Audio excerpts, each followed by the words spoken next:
huruf yang telah ditulis dalam kitab Riyadhus Shuhur, yaitu tentang hak Hizbil Bait mengunjungi Baitullah. Kalau kita berbicara tentang mengunjungi Baitullah, ada dua hal yang harus kita bicarakan. Dalam kitab Riyadhus Shuhur disebutkan bahwasanya Baitullah itu semua yang dikatakan masjid adalah Baitullah. Baik kita tinggal di sebuah negara kafir sekalipun maupun di negara Islam, kita wajib ke Baitullah untuk melaksanakan secara zahir, yaitu sholat. Tetapi tetap kita harus menghadap Ka'bah.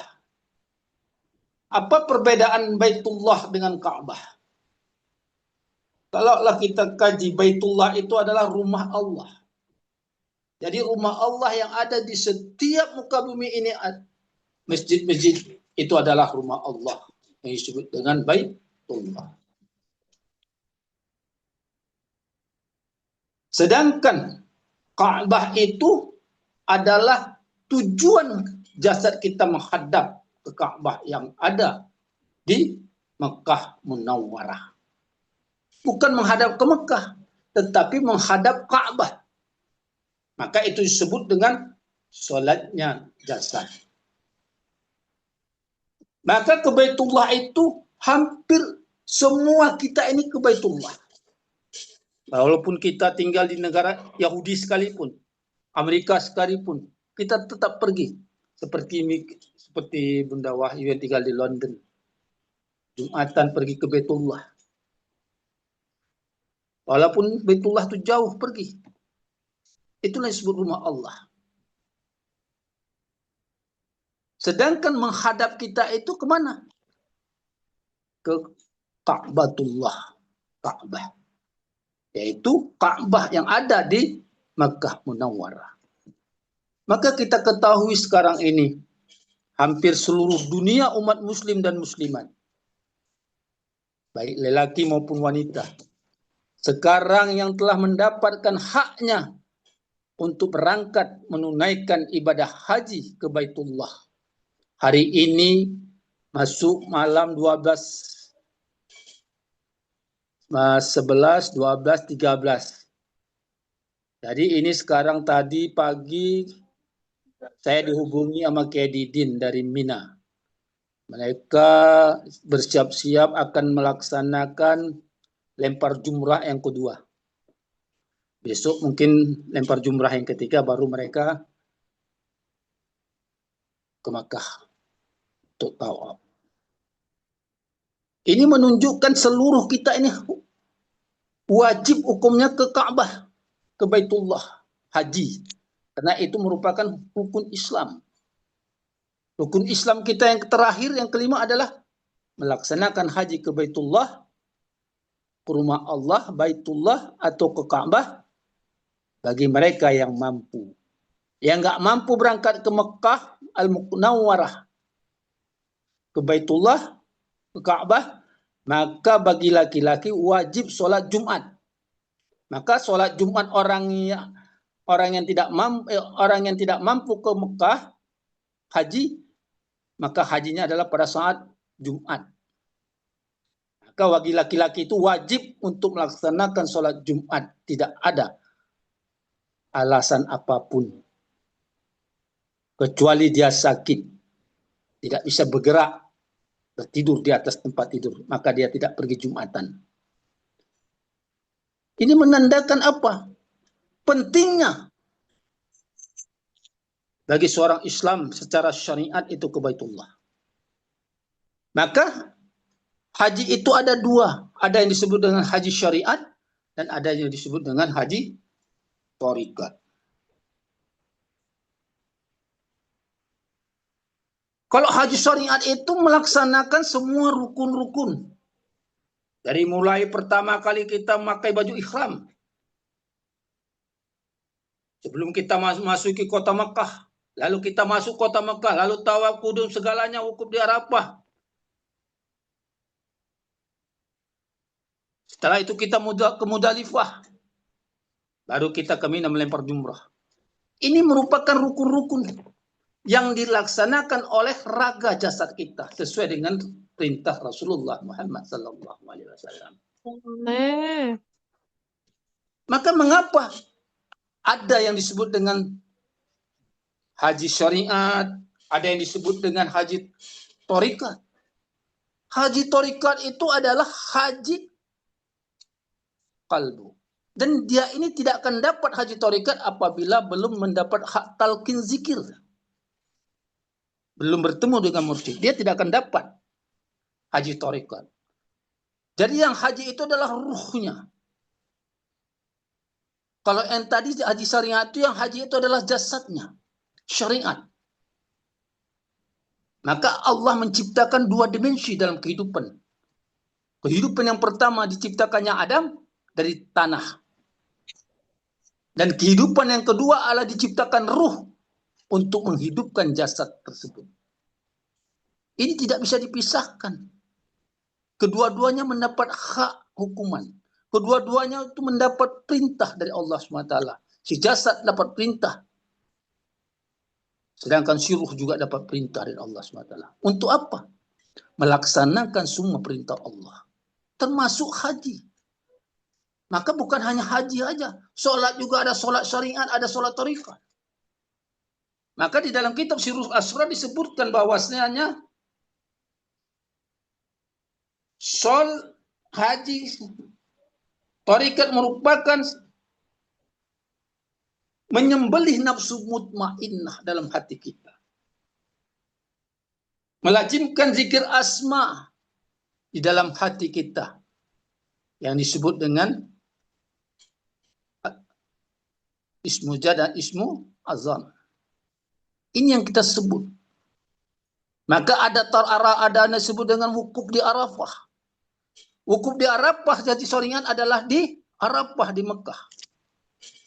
Maka orang haji syariat itu kalau belum sampai ke Arafah wukuf, maka belum dikatakan dia seorang haji secara syariat.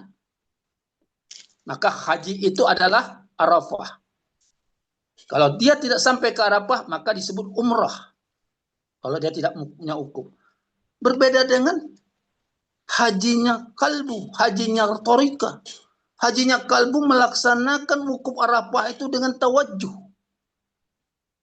Maka itu kita mendapat dua pilihan. Dua zikir yang disebut dengan zikir jahar, zikir jasad, dan zikir kalbu.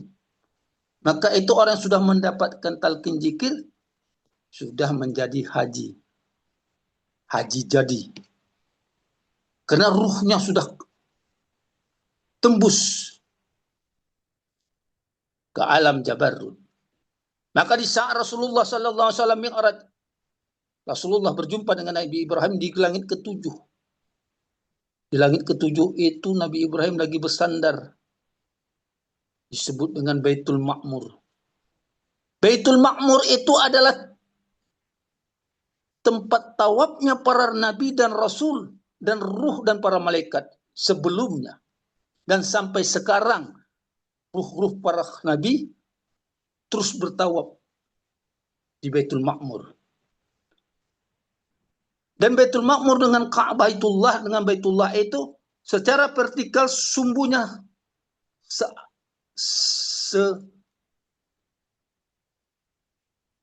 lurus pas. Maka dikatakan Ka'bah itu adalah pusatnya bumi. Sedangkan Baitul Ma'mur pusatnya alam semesta. Langit. Yang disebut dengan Bima Sakti.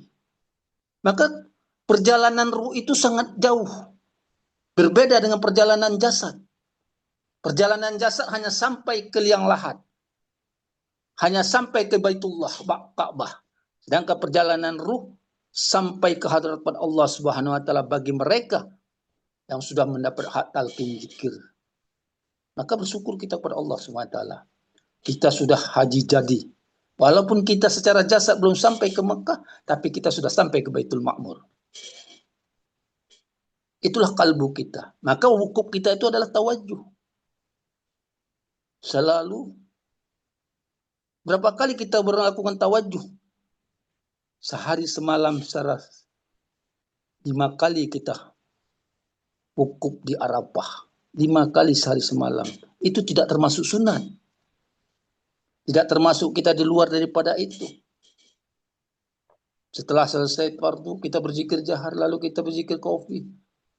Di situ ada tawajuh. Maka kenapa tawajuh ini? Inilah yang disebut dengan kalbu kita terus bersama Allah Subhanahu wa taala.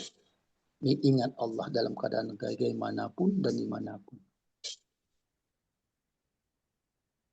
Para ikhwan yang memuliakan Allah dan akhwat semuanya, bunda yang memuliakan. Maka setiap malam kita mendengarkan kiai-kiai kita menyampaikan hal-hal yang ada di padulus syukur. Berbeda-beda. Tapi tujuannya itu sama semua. Itulah sir yang diberikan Abah. Itulah ketinggian ilmu Abah itu terhadap murid-muridnya. Kalau kita mendengar kiai ini mengatakan tentang wara, tentang Baitullah yang lebih mendalam. Kita dengarkan kiai ini lain lagi, lebih dalam lagi. Inilah sir yang ditunjukkan oleh guru mursyid kita kepada muridnya. Begitu besarnya, luasnya ilmu mursyid kita. Tidak bertepi. Tidak terukur dalamnya. Kalau saya menyampaikan masalah ini, mungkin kata-kata ibu-ibu, para kiai yang hadir di sini, wah, itu biasa. Begitu kita dengarkan kiai lainnya, wah, ini luar biasa. Itulah kelebihan daripada seorang murid yang disirkan oleh mursyid kita secara basyiriah, secara basyiriah. Maka itu pemahaman yang disampaikan seorang kiai kepada dalam saat-saat manakib berbeda-beda. Padahal yang dibahas hanya Faidul Suhur. Tiap bulan kita membahas Faidul Suhur. Tapi tiap saat berbeda-beda pendapat, berbeda-beda cara penyampaiannya. Inilah kelebihan daripada kitab Faidul Suhur karangan Abah, mursyid kita. Begitu tingginya ilmu mursyid kita. Mursyid kita tidak menyampaikan itu secara harus begini, tidak. Mengupas makna daripada huruf itu aja. Tapi kita si muridnya tuh yang memecah belah, memecahkan, mendalaminya makna tersebut sehingga menjadi mengerti atau tidak mengerti ikhwan yang mendengarnya. Itu karena apa? Ketinggian daripada ilmunya mursyid. Maka kita ikut saja. Maka itulah haji yang kalau saya sebutkan tadi, haji thariqah. Haji thariqah itu sangat tinggi. Inilah yang nanti ruh kita akan sampai kepada Allah SWT. Jasad kita tidak sampai pada Allah. Jasad kita hanya sampai di atas kuburan. Maka talqin zikir itu mengantarkan ruh usul kepada Allah SWT. Bukan mengantarkan jasad ke kuburan. Maka orang syariat kematiannya ditentukan oleh Allah SWT. Dalam kitab Suruh Asrar, dalam kitab Faidul Suhur dikatakan seperti itu. Orang syariat kematiannya ditentukan oleh Allah SWT. Tapi orang yang sudah sampai mendapat hak talqin zikir, Allah tidak menentukan lagi kematiannya. Yang menentukan kematiannya adalah mursyidnya. Maka mursyid itu bisa menunda kematian kita dan bisa mendahului kematian kita. Kita baca mangkobah yang kita baca mangkobah Syekh Abdul Qadir Az-Zalani, muridnya sudah diangkat, diambil, dirampok dari keranjang, lalu kembali lagi ruhnya ke dalam jasad si muridnya tadi. Kalau tidak izin si mursyid, Allah, malaikat tidak boleh mengambil. Kalau tidak ada izin si mursyid. Maka pentingnya mursyid itu adalah guru ruh. Malaikat tidak berani mencabut nyawa seorang murid thariqah yang memiliki mursyid sebelum ada izin dari mursyid. Itulah hebatnya kita. Kita belum berangkat ke Mekah. Banyak murid Abah yang belum sampai ke Baitullah, Mekah Munawarah, tapi sudah haji. Maka kenapa dikatakan kiai haji? Kita semua sudah haji. Murid-murid itu sudah haji semua. Haji apa? Haji Thariqat, haji yang paling tertinggi. Mudah-mudahan kita semua sudah mendapat memiliki haji Thariqat, haji. Alhamdulillah. Amin, amin. Amin. Amin. Dan semoga juga yang belum dapat haji syariatnya dimudahkan oleh Allah SWT. Diberikan rezeki yang banyak. Diberikan umam. Rezeki itu kalau kita minta rezeki itu harus jelas. Karena rezeki itu usia panjang juga rezeki. Bisa melihat juga itu rezeki. Bisa mendengar itu rezeki. Bisa berkata-kata itu rezeki. Maka itu rezeki apa? Ya gani, mendapat fulus supaya kita bisa berangkat dengan ridha Allah ke Makkah Munawwarah. Demikianlah ingin saya sampaikan. Mohon maaf sebelumnya di bulan yang baik ini Idul Adha, yaitu Hari Raya Kurban. Ini kita bukan Hari Raya Haji ya. Orang salah paham mengatakan ini adalah Hari Raya Haji. Tidak.